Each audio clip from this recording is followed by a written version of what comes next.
Hadirin jamaah rahimakumullah, yang berikutnya Nabi juga pernah berpesan, hendaklah kita bentengi, kita lindungi anak-anak kita untuk kemudian tidak berpacaran, tidak mengikuti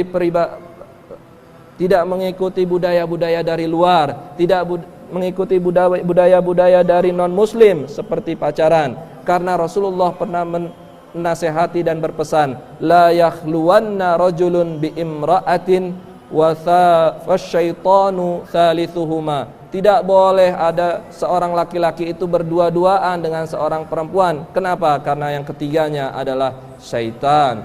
Na'udzubillah summa na'udzubillah.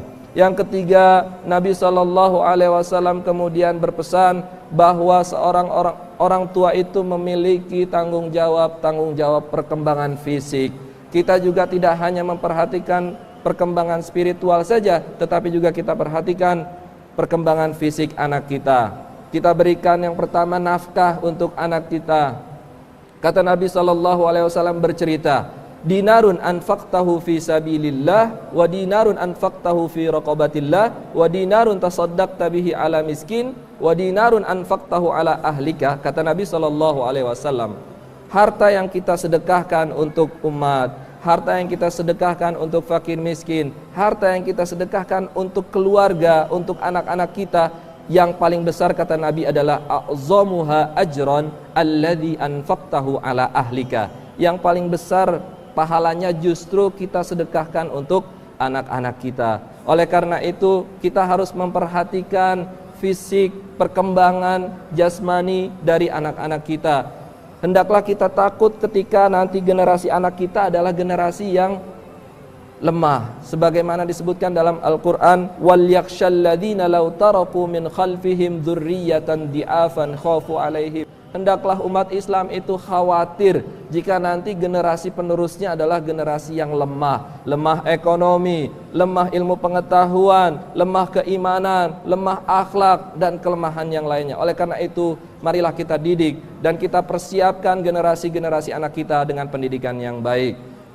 Pola hidup sehat itu selalu kita ajarkan. Bagaimana kemudian Nabi SAW berpesan, ma mala'a adamiyun wi'an syarron min batnin. Kata Nabi SAW, ada satu pola hidup yang tidak baik, yaitu ketika kita meyakini bahwa kesehatan itu adalah dari perut, itu adalah suatu kekeliruan. Kenapa? Karena kata Nabi SAW, thuluthun li ta'amihi, jasmani kita, badan kita itu hendaklah sepertiganya itu untuk makanan, wa thuluthun li syarabihi, sepertiganya untuk minuman, wa thuluthun li nafasihi, dan sepertiganya lagi adalah untuk pernafasan. Oleh karena itu tips kesehatan ini menjadi tips bagi kita semua, bagaimana kemudian kita tidak hanya memperhatikan masalah perut anak-anak kita, generasi kita, tetapi juga kita perhatikan yang namanya pendidikan keimanan.